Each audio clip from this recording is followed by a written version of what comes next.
සියලු දෙනාටම ආයුබෝවන්. අද අපි කතා කරන්න යන්නේ ආර්ථික විද්‍යා විෂය නිර්දේශය තුළ තියෙන අපිට බොහෝ සෙයින් වැදගත් පාඩමක් සම්බන්ධවයි. මේ පාඩම තමයි සාර්ව ආර්ථික සමතුලිතය කියන පාඩම.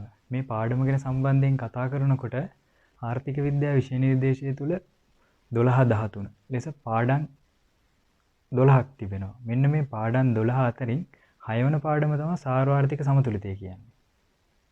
12 වසරේ අන්තිම හරියේදී අගභාගයේදී මේ පාඩම අපි ඉගෙන ගත්තත් 12 13 වසර දෙකටම ඉතාමත් ගොඩක් වැදගත් වෙන පාඩමක් තමයි සාර්වාර්ථික සමතුලිතය කියන පාඩම.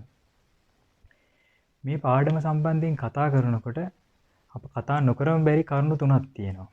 ඒ තමයි ප්‍රධාන වශයෙන් මෙම පාඩමේදී සාර්ව ආර්ථික සමතුලිතය ගණනය කරන ආකාරය විවිධ ක්‍රමවලින් ප්‍රස්ථාර, සංඛ්‍යා ලේඛන, ඒ වගේම සමීකරණ ආදී බොහෝ ආකාරවලින් අපි මේ සමතුලිතය ගණනය කරන්න පෙළඹෙනවා. හොඳයි. අපි වැඩි කල් වේලා ගන්න නැතුව අපි මුලින්ම පාඩමට යමු.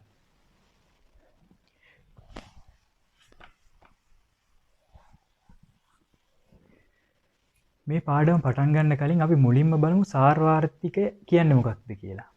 අපි හැමෝම ආර්ථික විද්‍යාව මුලින්ම ඉගෙන ගන්න ආවට පස්සේ මුලින්ම අපි ඉගෙන ගන්න දෙයක් තියෙනවා ආර්ථික විද්‍යා සංකල්ප කියලා පාඩම. ඒ පාඩමේදී අපි ප්‍රධාන වශයෙන් ආර්ථික විද්‍යාව කියන විෂය කොටස් දෙකකට බෙදනවා. එකක් තමයි ඔබට අනිවාර්යෙන් මතක ඇති සූක්ෂම ආර්ථික විද්‍යාව, සාර්ව ආර්ථික විද්‍යාව. සූක්ෂම ආර්ථික විද්‍යාව කියන්නේ මොකක්ද?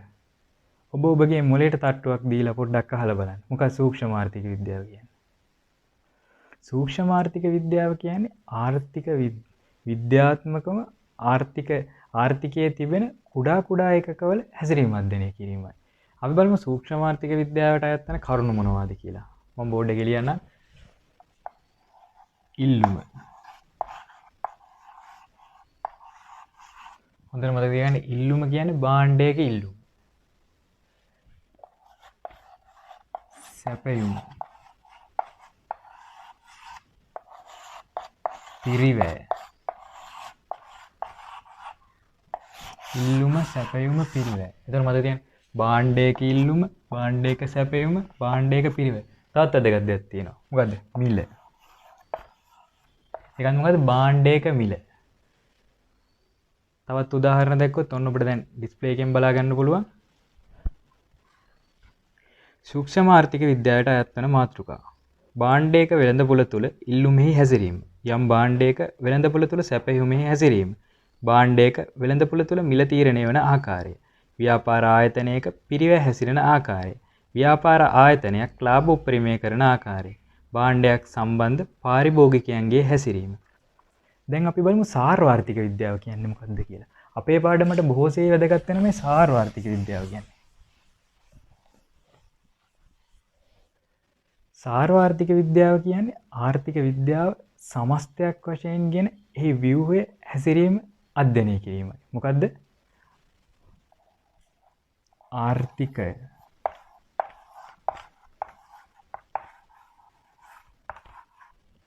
සමස්තයක් වශයෙන් ගෙන. හොඳට මතක තියාගන්න මොකද්ද? සමස්තයක් වශයෙන් ගෙන. සමස්තයක් වශයෙන් ගෙන ඒ හැසිරීම අධ්‍යයනය කිරීම. මොකද්ද? සමස්තයක් වශයෙන් ගෙන ඒ හැසිරීම අධ්‍යයනය කිරීම. මේ සාර්වාර්ථික විද්‍යාව ගැන කතා කරද්දී මෙම සාර්වාර්ථික විද්‍යාව මුලින්ම කොහොමද අපේ ලෝකෙට ආවේ? කොහොමද මේ සංකල්පය මුලින්ම ආවේ?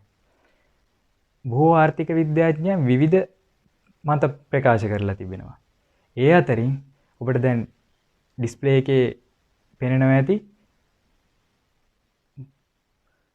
හොඳට බලන්න පෙනෙන දේ කිසියම් රටක සමස්ත නිෂ්පාදිතය හෙවත් ආදායම් මට්ටම තීරණය වන්නේ කෙසේද?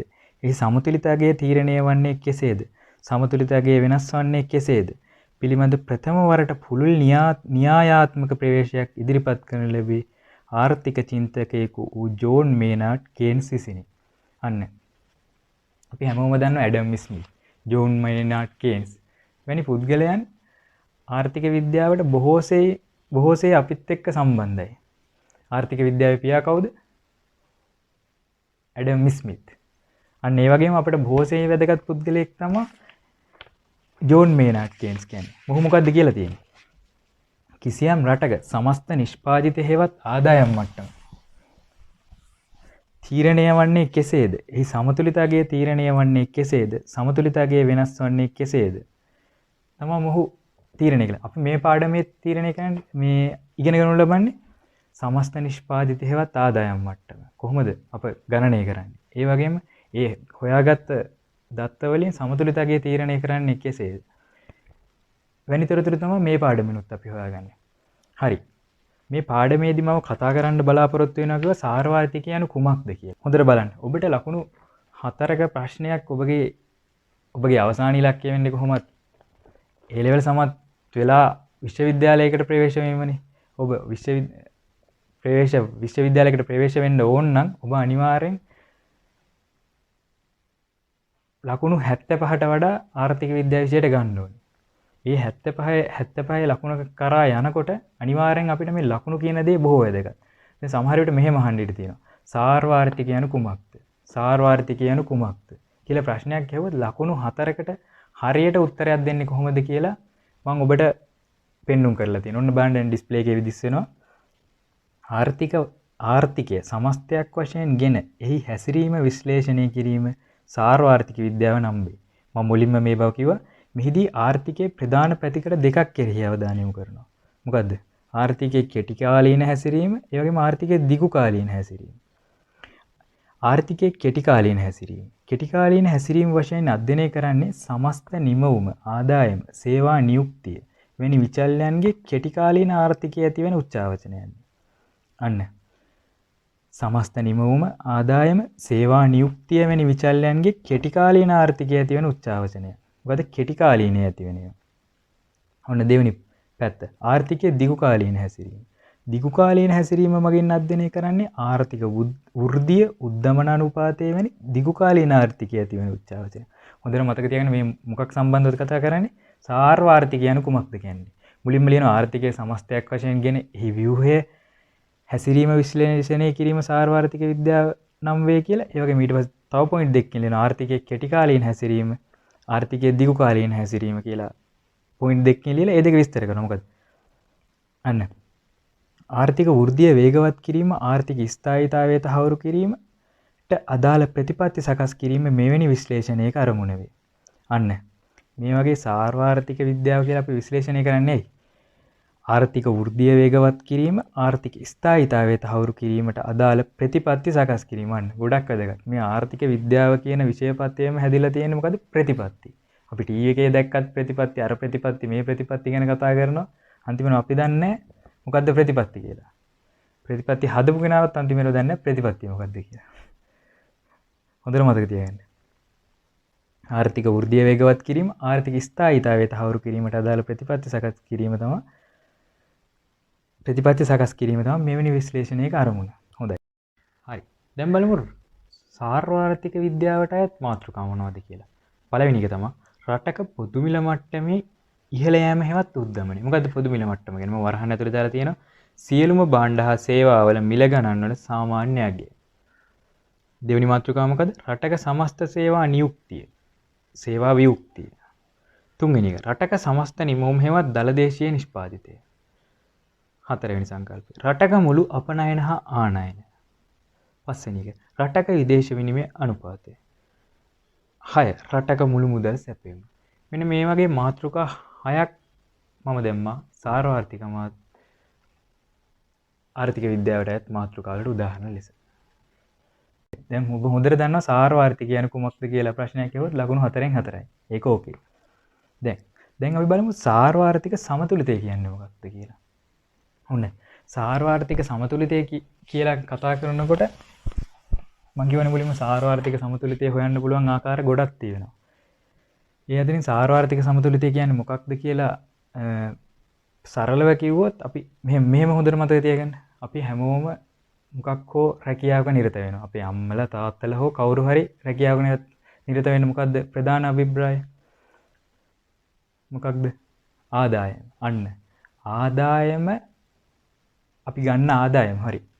ගන්න ආදායම මොනව කරන්නද ගන්නේ? වියදම් කරන්න. අන්න ආදායම වියදමට සමාන නම් අන්න එතන කියනවා සාර්වාර්ථික සමතුලිතයක් කියලා. අන්න සරලව කියවහොත් අපිට පවුලකට හම්බෙන ආදායම, ඒ වගේම පවුලේට අපිට වැය කරන්න වෙන වියදම අන්න ඔය දෙක සම්බන්ධ වෙන තමයි මේ සමතුලිතය ඇති වෙන්නේ. ඒ වගේම තමයි රටකත් සමස්ත ආදායමක් තියෙනවා, සමස්ත වියදමක් තියෙනවා. ඔන්න ඔය දෙකේ ගැළපීම තමයි අපි සාර්වාර්ථික සමතුලිතය කියන්නේ.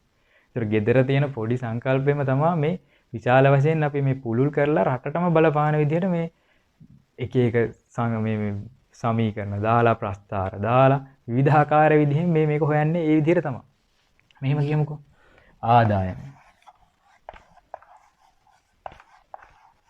ආදායම සමානයි වියදම. අන්න මේක තමයි සාර්වාර්ථික සමතුලිතය කියන්නේ. මෙහෙම ආදායම සමානයි වියදම් කියලා අපි පවුලකට මේක අදාළයි කියලා එකපාර සම්බන්ධ කරගන්න බෑ. එක විදිහට මේක සම්බන්ධ කරගත්තා හැකි. හරි අපි මුලින්ම බලමු සාර්වාර්ථික සමතුලිතය කියලා යන්නේ කුමක්ද යන්න ප්‍රශ්නයක් ඇහුවොත් හරියට උත්තරයක් දෙන්නේ කොහොමද කියලා. ඔන්න සාර්වාර්ථික සමතුලිතයක් යනු ඔන්න දැන් අපේ ඩිස්ප්ලේ එකේ පේනවා මොකද්ද මේ කොහොමද හරියට ප්‍රශ්නයක් ඇහුවොත් කොහොම මේ හරි අහන ප්‍රශ්නෙට හරියට උත්තරය දෙන්නේ කොහොමද කියලා. ඔන්න සාර්වාර්ථික සමතුලිතය යන්නේ අදහස් වන්නේ කුමක්ද? සාර්වාර්ථික සමතුලිතය යනු සාර්වාර්ථිකයේ ප්‍රධාන දර්ශකයක් වන සමස්ත නිමවුම හෙවත් ආදායම් මට්ටමත්. අන්න මං කිව්වේ පවුලකට හම්බෙන ආදායමයි රටකට හම්බෙන ආදායම. අපි මේක සම්පූර්ණ හිතන්න. සරලව හිතන්න. පවුලකට හෝ රටකට හම්බෙන එක. පවුලට හම්බෙන එක තමයි මේ පවුලේ වගේ ගොඩක් දේවල් එකතු වෙලා රටක මුළු ආදායමක් හම්බෙනවා. රටේම පවුල් විතරක් තියෙනවා කියන එක නෙමෙයි මම මේ කියන්නේ. ඒක රටේ තියෙන නිෂ්පාදන ඒකක තිබෙනවා. අපි රටේ තියෙන එක් ආර්ථික ඒකකයක්. අපි හොඳට දන්නවා. අන්න හොඳටම දැන් මතක් කරගන්න. ආර්ථික ඒකක මොනවද තියෙන්නේ? කුටුම්බ තියෙනවා. නිෂ්පාදන ඒකක තියෙනවා. අන්න මෙන්න මේ අපි මේ ආර්ථික ඒකකේ එකක් විතරයි. අන්න ඒ වගේ මෙතනම කියන්නේ මොකද්ද? සාර්වාර්ථික සමතුලිතය යනු සාර්වාර්ථිකයේ ප්‍රධාන දර්ශකයක් වන සමස්ත නිම්මුම හෙවත් ආදායම් මට්ටමත් සමස්ත සේවා නියුක්ති මට්ටමත් උච්චාවචනය නොවි පවත්නා මට්ටමෙහිම නොවෙනස්ව එල්බ සිටීමේ ප්‍රවණතාවය. ඔන්න අන්න එහෙම ලියනවා. නැතහොත් කිසියම් රටක සාර්වාර්ථික විචල්යන්ගේ දැඩි උච්චාවචනයකින් තොරව ස්ථාවර මට්ටමක පවතින අවස්ථාව වේ. අන්න මං කිව්වේ මෙතන කිව්වේ ආදායම වියදමට සමානයි. ආදාය වියදමට සමාන වුණාම කිසියම් රටක සාර්වාර්ථික විචල්යන්ගේ දැඩි උච්චාවචනයකින් තොරව ස්ථාවර මට්ටමක තියෙනවා. අන්න එනම් රටක් සාර්වාර්ථික සමතුලිතයේ පවතින විට නිම වූ මට්ටම සහ සේවා නියුක්තිය ප්‍රසාරණය හෝ සංකෝචනය නොවන නිසා පොදු මිල මට්ටම පොලී අනුපාතය වැනි සරල සාර්වාර්ථික විචල්යන් ස්ථාවර වේ. අන්න මොකද කියලා තියෙන්නේ? ඔන්න රටක් සාර්වාර්ථික සමතුලිතයේ පවතින විට නිම වූ මට්ටම සේවා නියුක්තිය ප්‍රසාරණය හෝ සංකෝචනය නොවන නිසා පොදු මිල මට්ටම පොලී අනුපාතය වැනි සාර්වාර්ථික විචල්යන් ස්ථාවර වේ. අන්න ඔබගේ මේ වගේ ප්‍රශ්නයක් ඇහුවොත් ඒ වගේම මෙහෙමත් උත්තරය දෙන්න. සමාහාර ඉල්ලුම සමානයි සමාහාර සැපයුම. එක අතකින් අපිට ඉල්ලුම කියන්නේ මොකද්ද? දැන් හිතන්නකෝ මෙහෙම. දැන් මම මෙතන ලියන සමහර ඉල්ලුම සමානයි සමහර සැපයුම. එහෙම වරහන් ඇතුලේ දාලා තියෙන සමහර වියදම සමහර සැපයුමේ වරහන් ඇතුලේ තියෙන සමහර ආදායම. අන්න. එතන ඔබට ප්‍රශ්නයක් එනවා ඉතින් මොකද්ද මේ සමහර ඉල්ලුමට මොකද සමහර වියදම කියන්නේ කියලා. දැන් සරලව හිතන්න මෙහෙම. දැන් අපිට දැන් ගෙදරදී අපිට මොකක් හරි ගෙදර අවශ්‍යතාවය තිබෙනවනේ. දැන් මේ දවස්වල කොරෝනා හින්දා හැමෝටම විවිධාකාරයේ ප්‍රශ්න තිබෙනවා. ඒ වගේම හිතන්න දැන් මේ දවස්වල අපි මොකද කරන්නේ? අපි බොහොම මාරුවෙන් කොහොම හරි පණ හරි රැකගෙන ඉන්න ඕනේ කියලා මතේ තමයි ඉන්නේ. අන්න එතකොට මොකද්ද වෙන්නේ? අපි පණ හරි රැකගෙන ඉන්න නම් මොනවද අපි අනිවාර්යෙන් ආහාර ගන්න ඕනේ. අන්න ආහාර ගන්න ඕනේ. එතකොට අපිට මොකද්ද වෙන්නේ? අපි ආහාර ගන්න අපි ඉස්සෙල්ලාම උදාහරණයක් ගන්න හාල් ගන්න කඩේකට යනවා. කඩේකට ගිහින් අපි හාල් වලට ඉල්ලුමක් අපි කඩේ හිමියාට ඒක ඉල්ලුමක්. අපිට මොකද්ද වියදමක්. අන්න ඕක තමයි මෙතන කියලා තියෙන්නේ. සමහර ඔහුට ඉල්ලුමක් වෙනකොට අපිට මොකද්ද ඒක වියදමක්. අන්න ඒක තමයි සමහර ඉල්ලුම සමහර වියදම එකම වරහණක අරන් තියෙන්නේ. අන්න දැන් අපි එතකොට අපිට අපි ඉල්ලලානේ. අපි ඉල්ලුම අපිට හාල් හම්බ වෙනවා. අන්න සැපෙවුමක් දෙනවා නිෂ්පාදකයා. කඩේ මුදලාලි දෙනවා. අන්න ඔහුට එතකොට ඒක මොකද්ද? ඔහුට වියදමද නැහැ. අපිට වියදම වුණා නම් ඔහුට අනිවාර්යෙන් ආදායම. අන්න මෙතන ඒක තමයි සමහර ඉල්ලුම සමහර වියදම කියලා එකම වරහන ඇතුළක දාලා ඒක සමානයි සමහර සැපෙම සමහර ආදායම. මම මේ සරලව කියලා දෙන්නේ මම හිතන විදිහට ඕන කෙනෙකුට මේක තේරුම් ගන්න පුළුවන්. ආර්ථික විද්‍යාව ඉගෙන ගත්ත නැති වචනේවත් අහලා නැති කෙනෙකුට අනිවාර්යයෙන් මේක තේරුම් ගන්න පුළුවන් විදිහට තමයි මම කියලා දුන්නේ. හරි. මේ ප්‍රශ්නේම ඔබ දැන් ඩිස්ප්ලේ එකේ පේනවා බලන්න. ආර්ථිකයක සමාහාර සැපයුම සමාහාර ඉල්ලුමට සමාන අවස්ථාව සාර්වාර්ථික සමතුලිතය ලෙස හැඳින්වන්න. එකම කරුණ තමයි මේ දෙපාර තුන් පාර මේ උඩට අරන් උලුප්ප මේ කියලා තියෙන්නේ. ඒ අවස්ථාවේ බිහිවන නිමවුම සමතුලිත නිමවුම ලෙස සැලකේ. අන්න. මොකද? ඒ අවස්ථාවේ බිහිවන නිමවුම සමතුලිත නිමවුම ලෙස සැලකේ. සාර්වාර්ථික සමතුලිතයේදී සමස්ත සැපයුම ඉල්ලුමට සමාන වන හේයින් ආර්ථිකයේ සමතුලිත නිමවුම උස් පහත් වීමකින් තොරව ස්ථාවරව පවතී. මොකද කියන්නේ? අන්න ඒක පොඩ්ඩක් වැදගත් මේ පොයින්ට් එකක්. සාර්වාර්ථික සමතුලිතයේදී සමස්ත සැපයුම ඉල්ලුමට සමාන වන හේයි. සමස්ත සැපයුම ඉල්ලුමට සමාන වන හේයින් ආර්ථිකයේ සමතුලිත නිමවුම උස් පහත් වීමකින් තොරව ස්ථාවරව පවතී. අන්න ඒක තමයි කියලා තියෙන්නේ. මං කිව්වේ කඩේ මුදලාලි අපි ඔහුගෙන් ඉල්ලුමක් කරනවා. එතකොට ඔහු අපිට සපයනවා. අර බලන්න සමතුලිතයේ සමස්ත සැපයුම ඉල්ලුමට සමාන වෙන හේයින් ආර්ථිකයේ සමතුලිත නිමවුම උස් පහත් වීමකින් තොරව ස්ථාවර පවතී. සරලව හිතන්න මෙහෙම. කඩේ මුදලාලි ගාව දැන් අපිට ඕනේ හාල් කිලෝ 2ක්. කඩේ මුදලාලි ගාව තියෙන්නේ හාල් කිලෝ 2යි. අන්න අපේ ඉල්ලුමට මේ හරියන විදිහට හාල් ප්‍රමාණයක් කඩේ මුදලාලි ගාව තියෙනවා. අන්න ඒක තමයි මෙතන කියන්නේ. සරලව ඒක තමයි මේ කියන්නේ. සාර්වාර්ථික සමතුලිතයේදී සමස්ත සැපයුම ඉල්ලුමට සමාන වන හේයින් ආර්ථිකයේ සමතුලිත නිමවුම උස් පහත් වීමකින් තොරව ස්ථාවරව පවතී. අන්න ඒක තමයි මේ කියලා තියෙන්නේ. කියන්නේ අපේ ඉල්ලුමට සරිලන විදිහට දෙන්න පුළුවන් හාල් ප්‍රමාණයක් මුදලාලි ගාව තියෙනවා. අන්න. එතකොට මොකද්ද? ඔහුත් අපිත් අතර කිසිම විචලතාවයක් වෙන්නේ නැහැ. මොකද සමානව තියෙන අන්න ඒ විචලතාවය තමයි මේ ලොකුවට අරගෙන තියෙන්නේ ආර්ථිකයේ සමතුලිත නිමවුම උස් පහත් වීමකින් තොරව. මුළු ආර්ථිකයක් වශයෙන් සියලුම කියන්නේ මුදලාලිය ගොඩයි අපි ගොඩයි. අන්න ඒ වගේ අපි ඉල්ලුමක් කරනවා ඔහු දෙනවා. අන්න. ඒ වගේ සමාන දෙපැත්තම සමාන වුණොත් උස් පහත් වීමකින් කිසිම දෙයක් වෙන්නේ නැහැ. ආර්ථිකයේ සමතුලිතයි. අන්න. සරලව පොඩියට හිතන්නකො. දැන් අපිට මෙහෙම හිතන්නකො.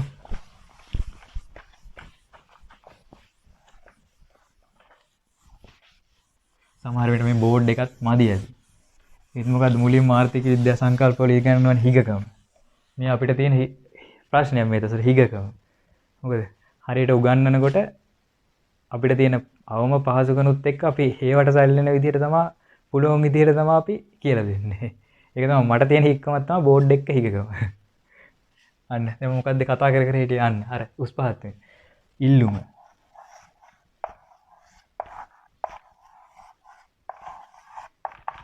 සැපයුම.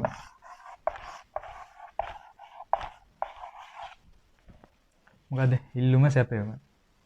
තවත් ඉල්ලුම මොකද ඉල්ලුමට අපි දාන්නේ D. සැපයුමට S. අන්න දැන් මෙතන මේ ප්‍රශ්නේ තියෙනවා. දැන් අපිට අනිවාර්යෙන් ඉල්ලුම අවශ්‍යයි හිතන්නකෝ. හාල් කිලෝ 1ක් අවශ්‍යයි. 1 kg. හරි. ප්‍රශ්නයක් නැහැ මුදලාලි ගාව 1 kg තියෙනවා නම් ඕකේ. අන්න දැන් අපිට ඕනේ 1 kg. ඒත් මුදලාලි ගාව විතර වෙලා තියෙන්නේ ග්‍රෑම් 500යි. අන්න මොකද්ද වෙලා මෙතන ඇවිල්ලා තියෙන්නේ? අපේ අවශ්‍යතාවය සපුරන්න මුදලාලි ගාව නැහැ. එතන මොකද්ද මෙතන? මේක සමතුලිතයක්. මේක මොකද්ද එහෙනම්? අසමතුලිතයක්. මොකද්ද? සමතුලිත. සම අසම. අන්න අසමතුලිතයක්. දැන් මෙතන බලන්නකෝ. අපිට 1 kg වුණේ මුදලාලි ගාව තියෙන්නේ 500. ඒතර මුදලාලි මොකක්ද තව විදිහට කරන්න ඕනේ? සැපයුම වැඩි කරන්න ඕනේ. අන්න. එතන මොකක්ද සංකල්පේ? සැපයුම වැඩි කරන්න ඕනේ. මම ඒක මෙහෙම දාන්නම්. මෙහෙම දාලා සැපයුම වැඩි කරන්න ඕනේ. S වැඩි කරනවා කියන තමයි සැපයුම වැඩි කරනවා කියන්නේ. හරි. දැන් අපි ගාව 1 kg. දැන් අපි විතරක් නෙමෙයිනේ මිලදී ගන්න ගොඩක් යුන් ඉන්නවනේ. ඒ කියන්නේ කුටුම්බ ගොඩක් තියෙනවනේ සමාජේ. ඒතර මුදලාලි ගාව තියෙනවා හාල් කිලෝ 20ක්. කිලෝග්‍රෑම් 20ක්. හරි. ගමක හරි රටක හරි සේරම එකතු වෙලා පවුලක හරි මේ පවුල් ගොඩක් හරි එකතු වෙලා මෙතන ඉල්ලන්නේ මෙහෙම හිතන්නකෝ. ඉල්ලන්නේ 10යි. අන්න. දැන් ඒතර මෙතන කීයක් ඉතුරුද? ඒතර 10ක් ඉතුරුයි. අන්න. එතන දැන් මෙතන මොකක්ද තියෙන විචලතාවය? සැපයුම තියෙනවා. ඒක සැපයුමට වැඩක් නැහැ. ඉල්ලුම නැහැ. අන්න. ඒතර එතනත් මොකක්ද තියෙන්නේ? එතනත් අසමතුලිතතාවය. අන්න මේ කුඩා පොඩි සංකල්පය තමයි අපි මේ සම්පූර්ණයෙන්ම ආර්ථිකයකට ගලපන්න යන්නේ ඉල්ලුම සැපයුම සමාන කරනවා කිව්වොත් හරියටම හරි. මම හිතන්නේ ඕන කෙනෙකුට තේරෙනවා මුලින්ම මේ සංකල්පය තේරුම් ගන්න කෙනෙකුට උනත් හරියට තේරුම් ගන්න. හරි. අපි දැන් බලමු මෙන්න මේ සමතුලිතය හොයන්න පුළුවන් ආකාර 3ක් තියෙනවා. ඒ කියන්නේ දැන් මෙතන මම මුලින් කියවනේ කවුද මේ සමතුලිතය කියන ඉස්ලාම අදහසක් ඉදිරිපත් කරේ? John මේනාඩ් gains. ඔහුට අනුව සමතුලිතය හොයන්න පුළුවන් ආකාර දෙකක් තියෙනවා. එකක් තමයි මොකද්ද? ආදායම් වියදම් ප්‍රවේශය. අනික මොකද්ද? විදීම් කාන්දු වීම ප්‍රවේශය. ඔහුට අනුව ඊට අමතරව තවත් ප්‍රවේශයක් තියෙනවා සමාහාර ඉල්ලුම සහ සමාහාර සැපයුම. අන්න මේ මොකද්ද? ඉල්ලුම. මේ සැපයුම. මම මොකද්ද? සමාහාර ඉල්ලුම සහ සමාහාර සැපයුම. ඊට මම තුනම ගැන විස්තර කරන්න. පළවෙනි ප්‍රවේශය තමයි සමාහාර ආදායම් සහ සමාහාර වියදම් ප්‍රවේශය. දෙවෙනි එක තමයි කාන්දු වීම විදීම් ප්‍රවේශය. තුන්වෙනි එක සමාහාර ඉල්ලුම සහ සමාහාර සැපයුම් ප්‍රවේශය. මේ ප්‍රවේශ තුنين අපිට ආර්ථික විද්‍යාව ඉගෙන ගන්නා සිසුවෙකු වශයෙන් අපට බොහෝ සෙයින් අවශ්‍ය වෙන්නේ කියන අපිට ඉදිරියේදී මෙම පාඩමට අදාළව සරල සංවෘත විවෘත ආදී වශයෙන් ආර්ථිකයේ කොටස් තුනකට බෙදලා ගණන් තිබෙනවා. ඒ ගණන් වලට අපිට බොහෝ සෙයින් උපකාර වෙන්නේ ගානේ අහලා තියෙන්නේ සමාහාර ආදායම් සහ සමාහාර වියදම් ප්‍රවේශයෙන් සහ විදීම් කාන්දු වීම ප්‍රවේශයෙන් සමතුලිත ජාතික ආදායම ගණනය කරන්න. අන්න. එතකොට අපිට මොකද්ද? ප්‍රධාන වශයෙන් අවශ්‍ය වෙන්නේ මම බෝඩ් එකේ ලියන්න. පළවෙනි එක තමයි සමාහාර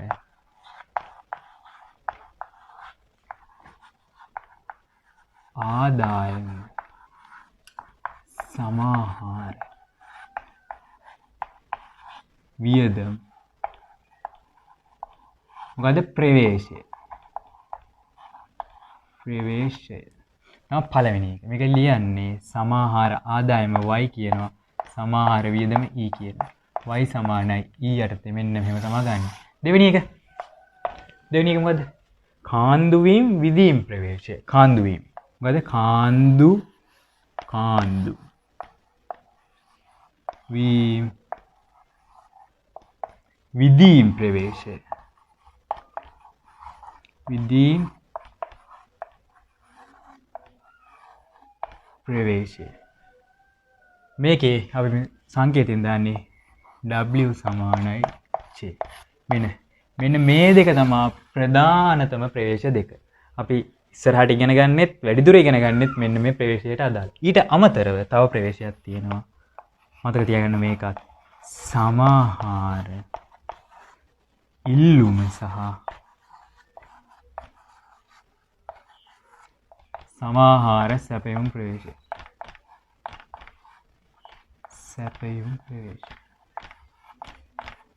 ප්‍රවේශය. සංකේත දෙක තමයි AD සමානයි AS.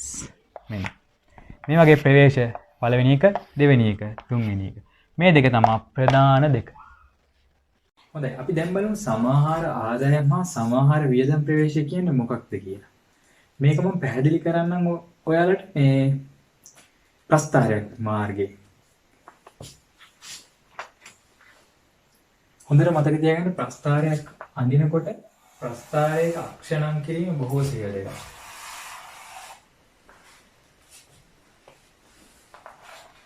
මේකේ සිරස් අක්ෂය මම ලකුණු කරනවා E.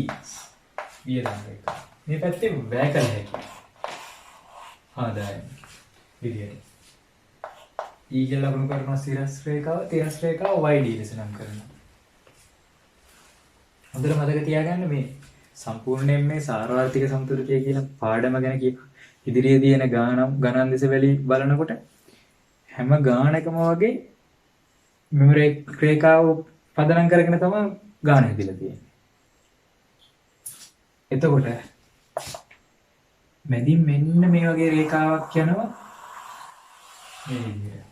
අංශක 45 කෝණයකින්. කීයද අංශක 45 කෝණයකින් තමයි මේක තියෙන්නේ. ඒ රේඛාව අපි කියනවා y සමාන e රේඛාව. y සමාන e රේඛාව කියලා. එතකොට දැන් අපි අඳින්නේ මොකද්ද? සමාහාර ආදායම හා සමාහාර වියදම් ප්‍රවේශයෙන් සාර්වාර්ථික සමතුලිතය පෙන්වන්න තමයි දැන් මේ යන්නේ.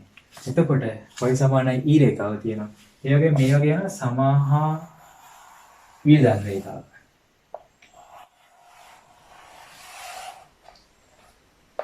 වියදන් රේඛාව.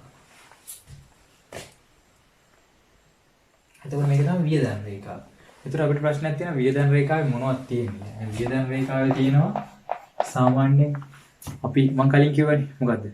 අපි කඩේකින් හාල් කිලෝ එකක් ගත්තොත් ඒකයි වෙන්නේ මොකද්ද? අපේ පරිභෝජනය. ඒ වගේම දැන් මේක සමස්තයක් විදිහටනේ ගන්නෙ. ඉස්සරහට මේවා ගැන පුළුල්ව සාකච්ඡා කරනවා. දැනට දල අවබෝධයක් ගන්න තමයි මම මේ උත්සාහ දරන්නේ ඔබට දල අවබෝධයක් ලබා දීමට. එතකොට ඒ වගේම තියෙනවා ආයෝජනය. ඒ වගේම G තියෙනවා. දැනට මතක තියාගන්න මේ G කියන රාජ්‍ය මිලදී ගැනීම කියන්නේ. අන්න මේක තමයි වියදම් රේඛාව. එතකොට මෙන්න මේ ලක්ෂ්‍යදි තමයි සාර්වාර්ථික සමතුලිතය. එතකොට දැන් මෙතන සාර්වාර්ථික සමතුලිතය නම් අපිට ප්‍රශ්නයක් එනවා මේ දෙපැත්තේ මොකද්ද? දෙපැත්තේ මොනවද වෙන්නේ කියලා. හරි මම ඒක පැහැදිලි කරන්න. හොඳට බලන්න මේ එකාවේ මේ පැත්ත. මේ පැත්ත මම මෙහෙම කරලා ලකුණු කරනවා. එතකොට මේ පැත්තේ ආදායමේ වියදම් රේඛාව. මෙන්න සමහර ආදායම. ආදායමට වඩා වියදම මොකද? වැඩි. වියදම වැඩි. එක විදිහකට ගත්තොත් මේ තියෙන සමාහාර සැපයුම. මේ තියෙන සමාහාර ඉල්ලුම. සැපයුමට වඩා ඉල්ලුම වැඩි. ඒතර අපි මොකද කරන්නේ? ඒතර වැඩියෙන් නිෂ්පාදනය කරනවා. ඒතර මේ හැරිය මොකද්ද? මේ හැරිය මොකද්ද කරන්නේ? සැපයුම වැඩි කරනවා. සැපයුම වැඩි කරනවා. මොකද ඉල්ලුම වැඩි හින්දා. ඒතර අපි කියන මේ වගේ පැත්තකට මොකද්ද? ආර්ථිකය ප්‍රසාරණය කරනවා. මේක ප්‍රසාරණය කරනවා. ඒතර මේ පැත්ත ගැන බලන්න. මේ පැත්ත තියෙන්නේ මෙහෙම. ඒතර මේ පැත්ත තියෙන්නේ දැන් මෙහෙම කළ උදාහරණයක් මෙහෙම ගත්තොත් y2 රේඛාව. මේ පැත්ත y1 රේඛාව. y1 රේඛාව පැත්තේ මොකද්ද වෙන්නේ? ප්‍රසාරණය වෙනවා. මොකද්ද? මේ ආදායමට වඩා වියදම වැඩි. වියදම වැඩි නම් ඒ වියදමට සාරින්න සැපයුමක් ආර්ථිකයේ තියෙනවා. ඒතකොට මේ ප්‍රසාරණය කරනවා. ඒතර ප්‍රසාරණාත්මක බලපෑමක් තියෙන මේ පැත්තේ. ඒතර මේ පැත්තේ මොකක්ද වෙලා තියෙන්නේ?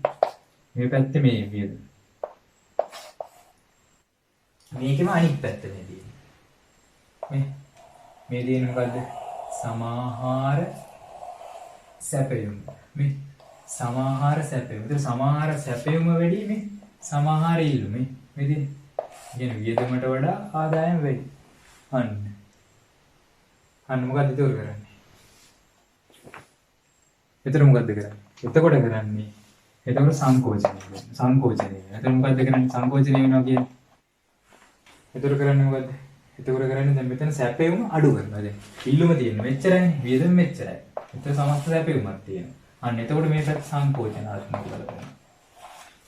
සංකෝචනාත්මක බලපෑම. මෙන්න මේක තමයි කියන්නේ. සමාහාර ආදායම සහ සමාහාර වියදම් ප්‍රවේශයේ විදිහට සැලකන්නේ. ඉස්සරහට අපි මේ පිළිබඳව පුළුල් ලෙස සාකච්ඡා කරනවා. දැනට දල අවබෝධයක් ලබා ගන්න තමයි මම මේ කියන්නේ.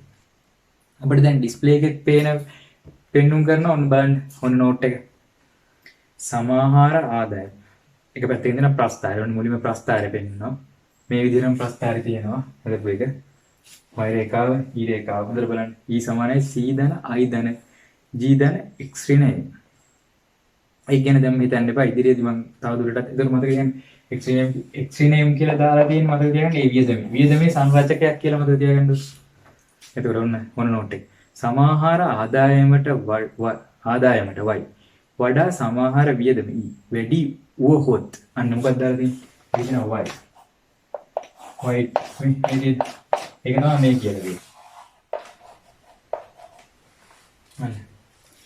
ඒ අසමතුලිත තත්ත්වයේ මෙහිදී නිමවුම අභිභව AS ඉල්ලුම AD පවතින අතර ඉන්දිරිමත් වන නිෂ්පාදනය වැඩි කරති. අන්න අර කතාවම තමයි මේ කියන්නේ. ඒ ආර්ථිකයේ ප්‍රසාරණයක් ඇති කිරීමට හේතු වේ. ඉල්ලුමට සරල යන නිමවුම ඇති වෙන තෙක් ප්‍රසාරණය සිදු වේ. අන්න කතාව. එසේම ආදායමට y වඩා වියදම e අඩු වුවහොත් y විශාලයි ඊට වඩා නිෂ්පාදන තොග ගොඩ ගැසෙයි. අන්න මෙන්න මේ කතාව කියන්නේ. කියන අතිරික්ත තොග ගොඩ ගැසෙනවා. ඉන් නිෂ්පාදකයෝ අධෛර්යමත් වී නිෂ්පාදනය අඩු කරති. ඒ සාර්වාර්ථිකයේ සංකෝචනයට හේතු වෙයි. අන්න මං කිව්වේ. මෙම ක්‍රියාවලියේ සමතුලිත මට්ටම දක්වා ක්‍රියාත්මක වේ. අවසානයේ සමාහාර ආදායමට y සමාහාර වියදම e සමාන වන අවස්ථාවේ ආර්ථිකයේ සමතුලිතය ඇති වේ.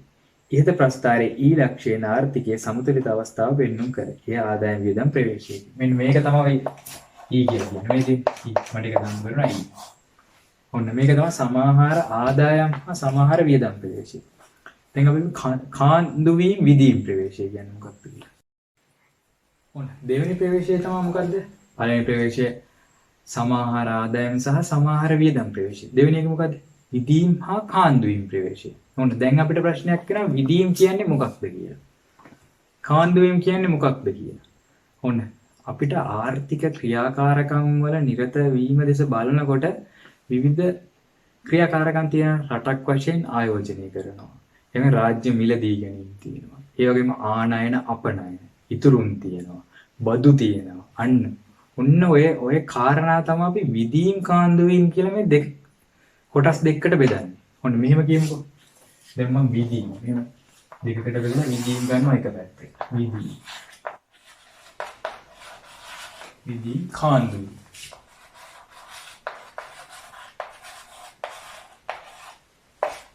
විදීම් කාන්දු. ඔන්න ඔක තමයි කතාව. විදීම් කාන්දු. මොනවද මේ විදීම් යටතට එන්නේ? විදීමක් කියන්නේ දැන් මෙහෙමනේ. දැන් කලින් මතක දැන්ද ආදායම් වියදම් සමහර ආදායම් සහ සමහර වියදම් ප්‍රවේශයේ ප්‍රසාරණාත්මක බලපෑමක් ඇති වෙනවා සංකෝචනාත්මක බලපෑමක් ඇති වෙනවා කියලා අර chart එකක් ඇඳලා දෙපැත්ත වෙදුවේ. අන්න ඒ වගේ ආර්ථිකයට ප්‍රසාරණාත්මක බලපෑමක් ඇති වෙන අංගක් තියෙන සංකෝචනාත්මක බලපෑමක් ඇති වෙන අංගක් තියෙන. අංග ඊට වැඩිය හොඳයි මේක ආර්ථික කාරක කිව්වොත්. කාරකයන් නැතොත් මේ ආර්ථිකයේ තියෙන විචල්යන්. ආර්ථික කාරක කියලා ගන්නත් බෑ. ආර්ථික කාරක කියන්නේ තියෙන ඒකකනේ. කුටුම්බ නිෂ්පාදන ඒකක ඒ වගේ ඒවානේ. වඩා හොඳයි ආර්ථිකයේ තියෙන විචල්යන්. දේවල්. එතකොට දැන් විදීමක් කියන්නේ සරලව කිව්වොත් ආර්ථිකයේ ප්‍රසාරණාත්මක බලපෑමක් ඇති වෙන දේවල් තමයි විදීම් කියන්නේ. විදීම් යටතේ ඉන්න උදාහරණ මොනවද? නිකන් සරලව හිතන්න විදීම් යටතේ ඉන්නේ මොනවද? ආර්ථිකයේ ප්‍රසාරණාත්මක බලපෑමක් ඇති වෙන්නේ මොනවද? හොඳට මතක් කරගන්න. මොනවද? ඔන්න මම උදාහරණයක් දෙන්නම්. විදීමක් ඇති වෙන එක තමයි ආයෝජන. මොකදයි කියන්නේ ආයෝජන. ඒ වගේම G කියන්නේ මොකද්ද? මේ පාඩමේදී මේවා මේ ගණන් හදනකොටත් මෙන්න මේ ටික දිගටම කියනවා. I දන්නේ I G X S T M මෙන්න මේ මුළු පාඩම හැදිලා තියෙන්නේ මෙන්න මේවා.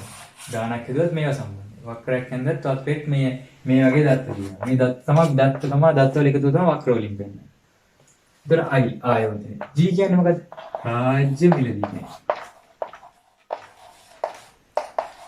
රාජ්‍ය මිලදීම. IG X කියන්නේ මේ විදීම. විදීම තමයි මේ කියන්නේ. X කියන්නේ දැන් මොකද X කියන්නේ? අපනයන. export අපනයන. ඔන්න ඔයගේ දේවල් තමයි I දන G දන X විදීම. කාන්දු වෙන්නේ S කියන්නේ මොකද්ද? සේවි. ඉතුරු ඇවිල්ලා කාන්දු ඉතුරුයි. T කියන්නේ බදු. M කියන්නේ අපනයනයේ විරුද්ධ එක. මොකද? ආනයන. ඔන්න ඔය ටික තමයි. මේ සෙට් එක තමයි විදීම, මේ සෙට් එක තමයි කාන්දු. ඔන්න. මගේ I දන G දන X S දන T දන M. අන්න. ඔය ටික තමයි කාන්දු වීම සෙට් එක. මම මේ දාන දැම්මනේ. මේ තේරුම් ගැනීම පහසුවට IGX ST ඔන්න ඔය තමයි අංක. ඉතින් හොඳට මතක තියාගන්න සමහරට මෙහෙම වෙන්න පුළුවන්. MCQ පේපර් එක දීලා පහත් සඳහන් අංකවලින් කාන්දු වීම වනුයි, විදීම් වනුයි, නොවන්නේ. කොහොම ප්‍රශ්න එන්න පුළුවන්. සරල සංකල්ප. මන්දරමද කියන්නේ විදි. ආයෝජනයේ රාජ්‍ය මිලදී ගැනීම අපනයන. මග කියන්නේ අපනයන. හරිද? එතකොට S ඉතුරු T බදු M ආනයන. මග කියන්නේ. ඕන. දැන් මම මේක අර විදිහෙන් ප්‍රස්ථාරයක සමතුලිතය ඇතිවන්නේ කොහොමද කියලා පෙන්නනවා.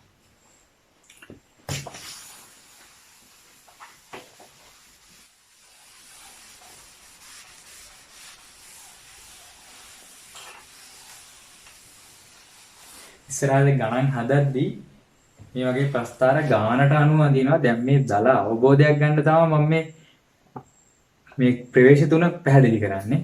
එතකොට මම දැන් මෙන්න මෙහෙම අර වගේම රේඛා තියෙනවා. රේඛාව. හරිද? මේ පැත්තේ අර රේඛාවට මේ පැත්තෙන් දිග රේඛාවක් කියනවා. ඒයි කියලා මම ඉස්සරහට කියනවා. ඔය විදිහට එනවා. උඩ ලකුණු කරනවා මෙහෙම. විදීම් කාන්දුවේ WJ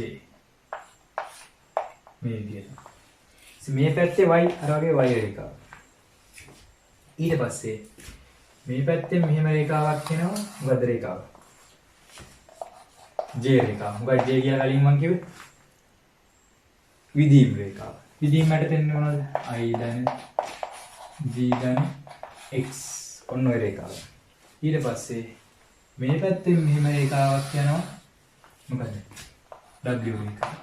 S ධන T ධන M. ඔන්න රේඛාව දෙක බිඳුව. මේකට මොකද? කාන්දු රේඛාව. මෙන්න y. මේක තමයි සමතුලිත ලක්ෂ්‍ය. සමතුලිත. විදීම් සහ කාන්දුවේ ප්‍රවේශයෙන් සමතුලිතය ප්‍රස්ථාරිකව වෙන්නන්නේ මෙන්න මේ විදිහට. හොඳට බලන්න. හරි. ඔන්න දැන් ඔබට ඩිස්ප්ලේ එකනොත් බලා ගන්න පුළුවන් එම රේඛාව. ප්‍රස්ථාරිකව එම රේඛාව ඔන්න හොඳට දෙනවා. උඩින්ම දෙන කාන්දුවේ විදීම් ප්‍රවේශය කියලා රේඛාව කිසියම් කාල පරිච්ඡේදයක් තුල චක්‍රීය ආදායම් වෘත්ත ප්‍රවාහයෙන් සිදුවන ගිලීම් W ලෙසත් එකතු වීම J සමාන වන අවස්ථාවේදී ආර්ථික සමතුලිතය දැකිය හැකියි. W සමානයි J. අන්න. මේ තමයි දෙන්නේ මේ රේඛා W සමානයි J. ඒක තමයි විදීම් සහ කාන්දුවේ ප්‍රවේශය. හරි. අපි මම තව කිව්වම ප්‍රවේශ තුනක් තියෙනවා. පළවෙනි ප්‍රවේශෙත් හරි. ආදායම් වියදම් ප්‍රවේශය. සමාහාර ආදායම් සහ විදීම් කාන්දුවේ එකත් හරි. තුන්වෙනි එක බලන්න. සමාහාර ඉල්ලුම සහ සමාහාර සැපයීම. මේක නම් අපිට ගොඩක් මෙච්චර මේ දෙක තරම් සංකීර්ණ නෑ. තේරුම් ගන්න පහසුයි. මේක දැනට මතක තියාගන්න මෙහෙම සරලව තියෙනවා කියලා. සමාහාර ඉල්ලුම සහ සමාහාර සැපයීම. ඒ විදිහට මෙහෙමයි. මෙන්න එකක් මම ප්‍රස්ථාරිකව පෙන්නන්න. මොකද අපි ඕන තරම් ඉල්ලුම් රේඛාව, සැපයුම් රේඛාව. හදලා තියෙන අන්න ඒ වගේ තමයි. මේ පැත්තේ මොකද්ද? සමාහාර ඉල්ලුම. දන්නවද? සමාහාර ඉල්ලුම් රේඛාව. ඒ වගේම තියෙනවා මොකද්ද? සමාහාර සැපයුම් රේඛාව. මොකද AD AS මෙන්න මේක තමයි සමතුලිතය. මේ පැත්තේ P ගන්නවා. මේ පැත්තේ නිමවුම්. නිමවුම් Q. මේක තමයි සමාහාර ඉල්ලුම් සහ සමාහාර සැපයුම් රේඛාව. ඔන්න. එතකොට මෙතන තමයි සමතුලිතය. ඔන්න සමතුලිත නිමවුම් මට්ටම තමයි මේ තියෙන්නේ. වල සමතුලිත නිමවුම් මට්ටම. ඔන්න. ඕකේ. ඒකත් හරි. ප්‍රවේශ තුනම ප්‍රස්ථාරිකව දල අවබෝධයක් ලබා ගත්තා. හරි. දැන් අපිට ප්‍රශ්නයක් එනවා මොකද්ද? මේකත් සමහර විට ඔබගේ ප්‍රශ්න පත්‍රයේ අවසානයේ තියෙන ප්‍රශ්න පත්‍රයේ ප්‍රශ්නයක් කිය හැකියි. මොකද? සමාහාර ඉල්ලුම සහ සමාහාර සැපයුම යන කුමක්ද? එතකොට මෙන්න මෙහෙමයි. ඔන්න දැන් මම අමතර දෙයක් කියලා දෙන්නේ. සමාහාර ඉල්ලුම සහ සමාහාර සැපයුම කියන්නේ මොකක්ද? ඔන්න දැන් ඩිස්ප්ලේ එකේ බලා ගන්න පුළුවන්. සමාහාර ඉල්ලුම කියන්නේ මොකක්ද කියන්නේ? සමාහාර ඉල්ලුම යනු කිසියම් කාල පරිච්ඡේදයක් තුල රටක විවිධ පාර්ශවයන් විසින් පාරිභෝජන භාණ්ඩ හා ප්‍රාග්ධන භාණ්ඩ මිලදී ගැනීම සඳහා වැය කිරීමට සැලසුම් කර තිබෙන මුළු වියදම් ප්‍රමාණය. මොකද කිසියම් කාල පරිච්ඡේදයක් තුළ පාරිභෝගික භාණ්ඩ සහ ප්‍රාග්ධන භාණ්ඩ මිලදී ගැනීම වෙනුවෙන් වැය කිරීමට සැලසුම් කර තිබෙන මුළු වියදම් ප්‍රමාණය. අන්න හොඳට මතක තියාගන්න කිසියම් කාල පරිච්ඡේදයක් තුළ නිශ්චිත භූගෝලීය ප්‍රදේශයක් කියන තමයි කිසියම් රටක් තුළ කියලා කියන්නේ. අන්න හරි. පාරිභෝගික භාණ්ඩ සහ ප්‍රාග්ධන භාණ්ඩ මිලදී ගැනීම වෙනුවෙන් වැය කිරීමට සැලසුම් කර තිබෙන මුළු වියදම් ප්‍රමාණය. ඔන්න ඔක තමයි සමාහාර ඉල්ලුම කියලා කියන්නේ. සමාහාර ඉල්ලුම සෑම විටම සමාහාර වියදමට සමාන වන බැවින් සමාහාර ඉල්ලුම එඩි සමාහාර වියදම සමාන අරුත් දෙන පද ලෙස භාවිතා කළ හැකියි. අන්න මේවා සමාන අරුත් දෙන පද ලෙස භාවිතා කරන්න පුළුවන්. සමාහාර ඉල්ලුම තුළ පහත සඳහන් සංරචක ගණන්දී. අන්න මම කලින් කිව්වේ සමාහාර ඉල්ලුම. සමාහාර පෞද්ගලික පරිභෝජනයේ C තියෙනවා, රාජ්‍ය පරිභෝජනයේ G තියෙනවා, ආයෝජනයේ I X අපනයන. කෙලිම කිව්වොත් AD සමානයි C ධන I ධන G ධන X. අන්න භාණ්ඩ හා සේවා සඳහා කරන සමාහාර ඉල්ලුම පහත් සමීකරණයෙන් දක්වයි. සරලව AD සමානයි C ධන I ධන G ධන X. අන්න සමාහාර ඉල්ලුම ඕකේ. දැන් සමාහාර සැපයුම. සමාහාර සැපයුම යනු කිසියම් කාල පරිච්ඡේදයක් තුල රටක නිෂ්පාදන අංශ විසින් නිපදවීමට කැමැති භාණ්ඩ හා සේවාවල මුළු වටිනාකම. අන්න ඒක හොඳට මතක තියාගන්න. කිසියම් කාල පරිච්ඡේදයක් තුළ රටක නිෂ්පාදන අංශ විසින් නිපදවීමට කැමැති භාණ්ඩ හා සේවාවල වටිනාකම. සෑම විටම සමාහාර සැපයුම සමාහාර ආදායමට සමාන වන බැවින් සමාහාර සැපයුම හා සමාහාර ආදායම y සමාන අරුත් දෙන පද ලෙස භාවිතා කළ හැකියි. ඕකේ. දැන් ඔබට ඒක හොඳට තේරෙනවා. සමාහාර සැපයුම පහත් සංරචක වලින් සමන්විත වේ. අනිත් සමාහාර සැපයුමේ සංරචක. දේශීය භාණ්ඩ හා සේවා පරිභෝජනය C. අනාගත පරිභෝජනයට වෙන් කරන කොටස නැතහොත් ඉතුරු S. රජයට ගෙවන බදු T. විදේශ භාණ්ඩ හා සේවා පරිභෝජනය M. සමීකරණයකින් දක්වන්න පුළුවන් AS සමානයි C ධන I ධන T ධන A.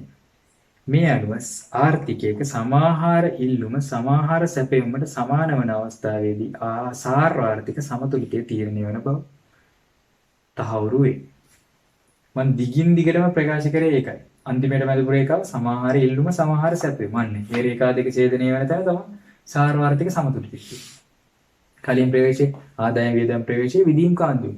ගොඩක් වෙලාවට අපිට තිබෙන ගණන් වල තියෙන්නේ සමාහාර ආදාය වියදම් ප්‍රවේශයේ විදීම් කාන්දුයි. වීම් ප්‍රවේශය. හොඳට මතක තියාගන්න.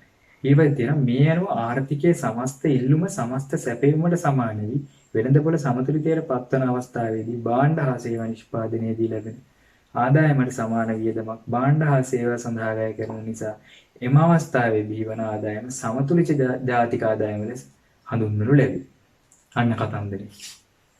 ඒ අනුව ඕනෑම අවස්ථාවක සමතුලිත වීම සඳහා මූලික කොන්දේසි දෙකක් සම්පූර්ණ විය යුතුයි. ඒවා නම් සමාහාර ආදායම සමානයි සමාහාර වියදම. මුළු කාන්දු වීම සමානයි මුළු විදීම. අන්න ඔච්චර කාල මෙච්චර වෙලා පැහැදිලි කළේ ඔන්න ඕක. සමාහාර ආදායම සමානයි සමාහාර වියදම. ආර්ථිකයේ සමතුලිත වෙන ඕනෑම අවස්ථාවක සමාහාර ආදායම සමානයි සමාහාර වියදමට. ඒක මුළු විදීම මුළු කාන්දු වීම වලට සමානයි. y සමානයි e ඒ වගේම w සමානයි t. ඉස්සරහට අපි ගණන් හදනවා. එතකොට මේක තවත් බොහෝ දුරට පැහැදිලි වෙනවා. ඔන්න. දැන් ප්‍රවේශ තුනක් තියෙනවා. සමාහාර ආදායම් හා වියදම් ප්‍රවේශය, විදීම් කාන්දු වීම ප්‍රවේශය, සමාහාර ඉල්ලුම හා සමාහාර සැපයුම් ප්‍රවේශය. දැන් ඔබට ඉතාමත් හොඳට පැහැදිලි වෙනවා ඇති කියලා මා සිතනවා. ඒකම තවත් වැදගත් සංකල්පයක් තියෙනවා මේ පාඩමත් එක්ක වෙන සංකල්පයක් ව්‍යාපාර චක්‍රය කියන සංකල්පය ගැන. ව්‍යාපාර චක්‍රයක් කියන්නේ මොකක්ද? ඒක රූප සටහනක් භාවිතයෙන් මම පැහැදිලි කරනවා. ව්‍යාපාර චක්‍රයක්. මොකද ව්‍යාපාර චක්‍රයක් කියන්නේ? මේ පාඩමත් එක්කම යන සංකල්පයක් තමයි මේක. සමහරවිට මේක ජාතික ගිණුම් පාඩමට අදාළ ඇති. සමහර අවස්ථාවල මේ පාඩමත් එක්ක අහලා තියෙන ප්‍රශ්නත් එක්ක මේක අහලා තියෙනවා. ව්‍යාපාර චක්‍රයක් කියන්නේ කුමක්ද? ඔන්න ව්‍යාපාර චක්‍රයක් කියන්නේ මොකද්ද? ව්‍යාපාර චක්‍රයක් කියන්නේ රටක මූර්ත දළදේශීය නිෂ්පාදිත කාලයක් සමග වෙනස් වී තිබෙන ආකාරය පෙන්වන රූප සටහන. ඔන්න මම මේක ඇදලා පෙන්නන්නම්. සාමාන්‍ය ව්‍යාපාර චක්‍රයක් අඳින්නේ මෙන්න මෙහෙමයි. අර විදිහටම අක්ෂර තියෙනවා, සිරස් රේඛාවක් තියෙනවා, තිරස් රේඛාවක් තියෙනවා. මේ පැත්තට එනවා මූර්ත දළදේශීය නිෂ්පාදනය. මූර්ත දාදේනි කියලා ගන්නම්. ඒතර මේ පැත්තේ එනවා කාලය. කාලය. ඔන්න. මෙන්න මේ විදිහට රේඛාවක් යනවා. මේක මොකක්ද කියන්නේ? විභව නිමවුම. බලන්න විභව නිමවුම. මම මේක අවසානයේදී ඩිස්ප්ලේ එකට දාන්නම් මේක මේ පැහැදිලි රූප සටහනක් විභව නිමවුම. විභව නිමවුම. ඔන්න. මෙන්න මේ විදිහට ව්‍යාපාර චක්‍රයක් යනවා. ඔන්න. කාලයක් සමග නිශ්චිත කාල පරිච්ඡේදයක් තුල රටක මූර්ත දළදේශීය නිෂ්පාදිතයේ හැසිරෙන ආකාරය තමයි ව්‍යාපාර චක්‍රයක් කියන්නේ. එහෙනම් ඒතර ව්‍යාපාර චක්‍රයක අපිට දැක් ගන්න පුළුවන් ලක්ෂණ තියෙනවා. මෙන්න මෙහෙම. මෙතන මෙන්න මෙහෙම කොටසක් තියෙනවා. හෝම් පිට් එක වගේ. මෙතනත් මෙහෙම කොටසක්. මෙතනත් මෙහෙම කොටසක්. මම මේක විභව නිමෝ. මෙන්න මේ වගේ නයික ඔය කියපු එක මොකද? සැබෑ නිමෝ. සැබෑ නිමෝ. සැබෑ නිමෝ. මෙන්න මෙතන මුදුනට කියන්නේ මෙතන මුදුන තමයි අපි කියන්නේ මුදුනට. මෙතන පතුල. එතකොට මේ කොටසට කියන්නේ මෙන්න මේ කොටස. මේකට කියන්නේ මම මෙහෙම ලියන්නම්. සංකෝචනාත්මක අවධි.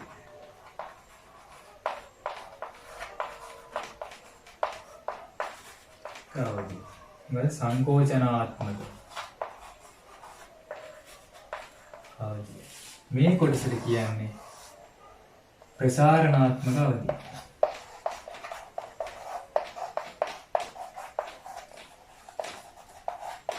සාරණාත්මක අවධිය. මෙන්න මේ විභව නිමවුම තියෙනවා.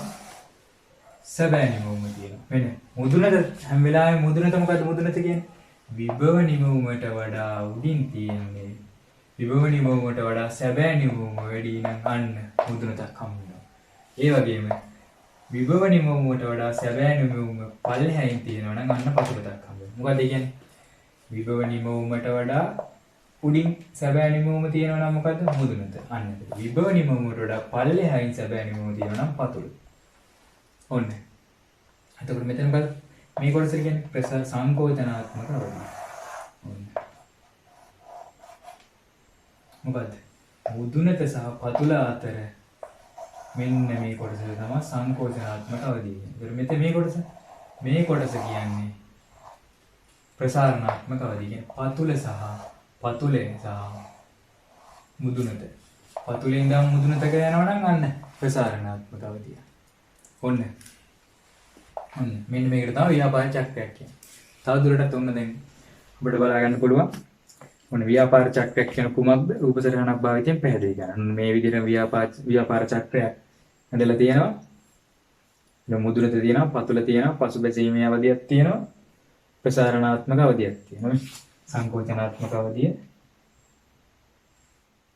ප්‍රසාරණාත්මක අවධිය. මේ සංකෝචනාත්මක අවධිය කියන්නේ එක අතකට මෙතන දාලා තියෙන පසුබැසීමේ අවධිය තමයි. එතකොට මුදුනට මුලින් බලමු අපි ව්‍යාපාර චක්‍රයක් කියන්නේ මොකක්ද මේ කියලා තියෙන්නේ? මූර්ත දළදේශීය නිෂ්පාදිතයේ කාලයක් සමග වෙනස් වී ඇති ආකාරය පෙන්눔 කරන රූප සටහන ව්‍යාපාර චක්‍ර මගින් පෙන්눔 කරයි. අන්න මුදුනට. සැබෑ නිමවුම විභව නිමවුමට වඩා ඉහළ යන උපරිම ලක්ෂ්‍ය මුදුනට. පතුල. සැබෑ නිමවුම විභව නිමවුමට වඩා පහත බසින අවම ලක්ෂ්‍ය පතුලේ. එනම් පසුබැසීමේ අවසාන වී ප්‍රසාරණය ආරම්භ වන ලක්ෂ්‍යය. ඊට පස්සේ ප්‍රසාරණ අවධිය. පතුලේ සිට මුදුනට දක්වා ගමන් කරන අවධිය සැබෑ නිෂ්පාදිතයේ ප්‍රසාරණ අවධිය වේ. මගේ පතුලේ සිට මුදුන දක්වා ගමන් කරන අවධිය. සැබෑ නිෂ්පාදිතයේ ප්‍රසාරණ අවධිය වේ. පසුබැසීමේ අවධිය. මුදුන සිට පතුල දක්වා ගමන් කරන අවධිය සැබෑ නිෂ්පාදනයේ පහත වැටෙන අවධිය පසුබැසීමේ අවධිය වේ. මෙහිදී නිමවුම මෙන්ම සේවා නියුක්තියද පහත වැටෙනු ඇත. ඔන්න මග දෙයක්. බද නිමවුම මෙන්ම සේවා නියුක්තියද පහත වැටෙනු ඇත.